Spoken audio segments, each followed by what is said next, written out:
大家好，夏天到了，天气也逐渐热了起来。不管是在办公室上班，还是在家里休息，我们都需要开空调了。而很多人在开空调的时候，都会把温度调到26度，觉得这个温度最标准、最科学，既能让人感到舒适，而且还能省电。那么这个说法真的是正确的吗？下面就跟着我的视频一起来了解一下吧。很多人都说这空调开到26度是最省电的，其实这个方法也对也不对。其实这空调开到多少度和耗电率和以下几个因素有关系。第一个，你的房间有多大；第二个，设定的温度是多少；第三个，房间的保温效果和漏不漏风；第四个就是室内外的温差又是多少。另外，这空调的功率以及你开空调需要开多少时间，都和这个耗电量息息相关。平时家里开空调的时候，我们每次开的时候就直接选择26度，并没有观察室内外的温度相差多少。而且选择的模式呢，一般情况下都是选择直接制冷的模式。想要让它凉得更快一点，也可以把它的风速调到最大，这样的话房间就会很快降低温度。那么我们当把这个空调调到26度的时候，它吹的风就是26度吗？其实这个概念是错的，不管你空调设到多少度，空调里面吹出的冷风都是一个温度。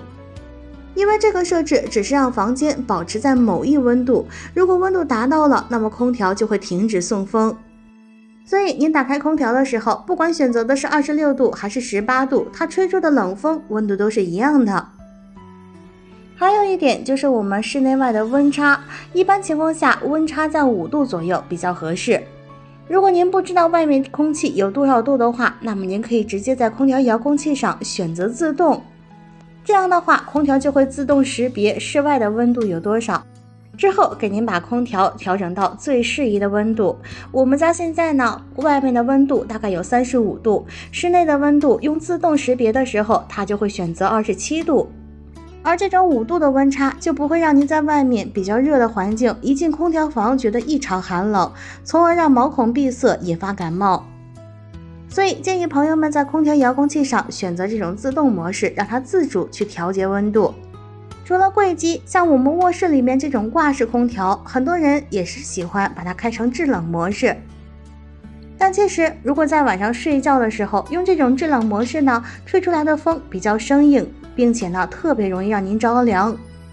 所以如果晚上在睡觉的时候，您可以把这个空调呢设置成自动或者是睡眠模式。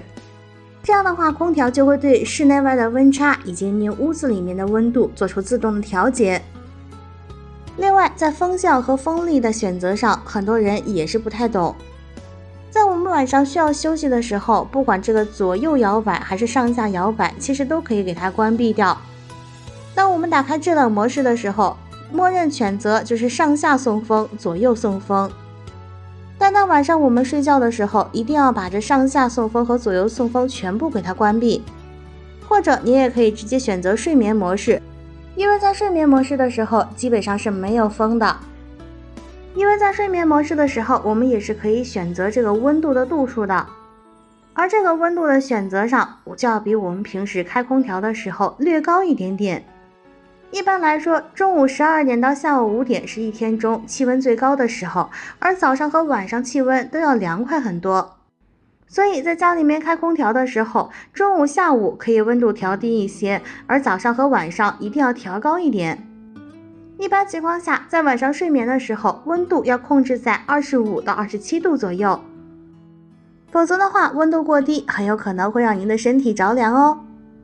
而且在我们选择睡眠模式的时候，还有一个好处，就是空调送风的时候呢，会自动设置成静音模式。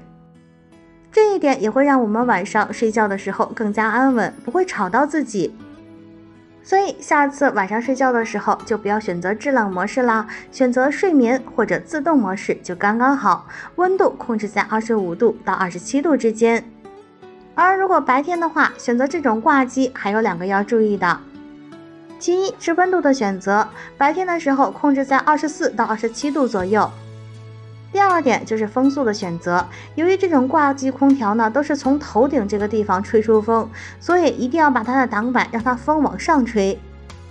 在同一空间内，热空气呢一般在上方，冷空气在下方。当空调的挡板往上吹的时候，第一点呢，可以让上方的热空气迅速降下温；第二点，不要让空调的冷风直接吹我们的头部，这样的话会让我们的肩颈以及头部异常难受。很多朋友都觉得空调吹的时候很不舒服，所以呢选择给空调装一个挡板，其实这个也是非常不科学的。空调装好挡板之后，冷空气呢都会聚集在空调周围，这样的话频繁启动，容易损伤空调。而像我们家里的柜机空调呢，一般情况下都是安装在客厅。这种柜机空调有没有什么注意事项呢？其实它的注意事项也挺多的。这种柜机空调一般安装在家里的角落，特别容易挨着窗口，这个时候呢就很有可能和窗帘放在一起。而这种柜机空调，它的后面呢就是往里面吸进去空气，这时候呢一旦被窗帘堵住，它往里面吸风的速度就会减少。这样空调就会识别出屋子里面温度比较高，从而呢一直在制冷。所以如果您家的柜机空调挨着窗帘，一定要把窗帘稍微拉远一点，这样才能让柜机空调迅速的把屋内的空气直接从这里吸出去，从而也可以迅速识别出屋子里面温度的高低，这样也可以指挥空调迅速做出温度的判断。空调后面的这种吸风口呢，也要经常的去清洗一下。里面的纱网是可以拆卸的，拆卸下来之后，我们可以放到水龙头那里，放上一些洗洁精，用小毛刷轻轻的刷洗一下。尤其是家里面养宠物的家庭，上面呢都会附着着很多的宠物毛发、灰尘，还有一些纤维。这些东西多了之后，也会影响空调的使用寿命。另外，在中午的时候，外面的温度非常高，而且呢又有大太阳，咱们可以把这个窗帘稍微给它拉上一些，这样也可以降低屋内的温度，从而达到省电的目的。另外有一点就是朋友们经常会有一些外出的事情，比如说下楼倒个垃圾、拿个快递、去拿个外卖，这样短时间的外出呢就不用关闭空调，因为空调关闭之后再启动，这个过程呢就非常的费电。只是短暂的外出，我们就可以把空调一直打开的状态。如果是需要出去很长时间，那么这空调呢一定要记得提前半小时把空调关掉，因为空调在关掉之后，屋子里面的冷气呢还会存留很长一段时间，所以我们可以提前半小时关掉。这样的话，半小时的时间作为准备，不管是收拾一些东西，还是换换衣服、换换鞋，都足够了。这样也可以变相的为家里省一些电。最后一点就是很多家庭也会出现的一个小问题，我们夏天打开空调的时候，发现这个空调制冷很差，甚至从空调里面吹出来的风并不凉爽。一旦出现这样的现象，您就要考虑一下空调是否缺氟了。我们在家里把空调打开运行20分钟左右，如果发现这个空调吹出的风并不凉爽，那么就去室外看一下您家的空调外机，这个地方可以判断空调是否缺氟。空调外机和空调的内机相连，有2根黑色的胶皮管子。这2根管子呢，一个粗一点，一个细一点。粗一点的这个管子呢是气管，细一点的这个管子是液管。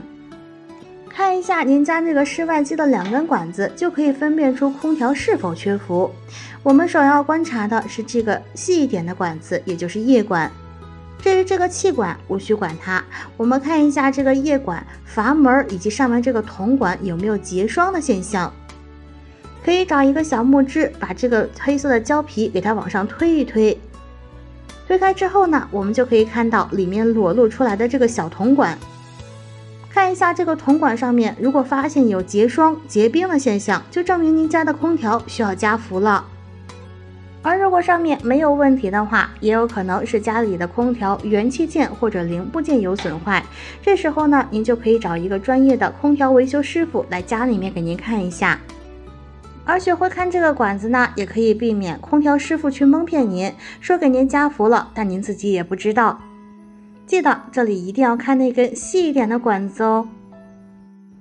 别看家里小小的一个空调，其实啊，这里面门道还是挺多的。都说空调开26度最舒服最省电，虽然说这是个标准，不过标准是死的，人是活的，我们还是要根据实际情况灵活运用。夏天天热的时候可以开到制冷模式。如果家里面一直有阴雨天，可以给它换成除湿模式，这样的话家里室内就比较干燥。而且你也可以不启动压缩机，把空调当做风扇使，这样的话您可以选择送风模式。别看着小小的一个空调，其实不管是春夏秋冬，您都可以好好的运用它。否则只用空调在夏天的时候制个冷，那真的是太亏了。好了，今天这几个关于空调的小知识就和您分享到这儿，喜欢的朋友别忘了点赞收藏加个关注哦。也希望您可以过一个健康凉爽又舒适的夏天。感谢您的收看，咱们下期再见。